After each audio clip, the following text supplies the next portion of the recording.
What's up mga paps? It's Thursday morning. So punta tayo ng shop ngayon. Duty muna tayo sa garage mount.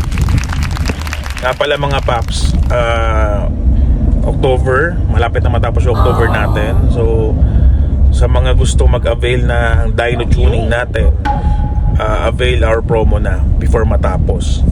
Actually mga paps, may share ko sa inyo, hindi naman necessary na pag in-avail nyo yung promo this October, kailangan nyo siyang gamitin din sa month of October. So pwede nyo siyang i-reserve yung slots. You can down 50% if you want. And then kung kailan kayo available na month or a week after the October, pwede nyo gamitin. Wala namang expiration yung reservation. So kung gusto nyo i-avail pero hindi kayo available sa oras or sa month na yan, pwede you still avail the promo.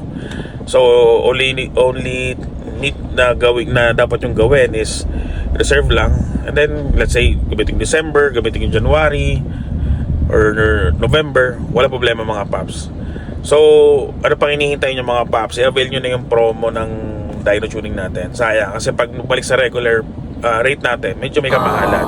So it's a big savings actually mga paps na yung ginawa namin promo. So ano pa hinihintay nyo mga paps? See you at the garage.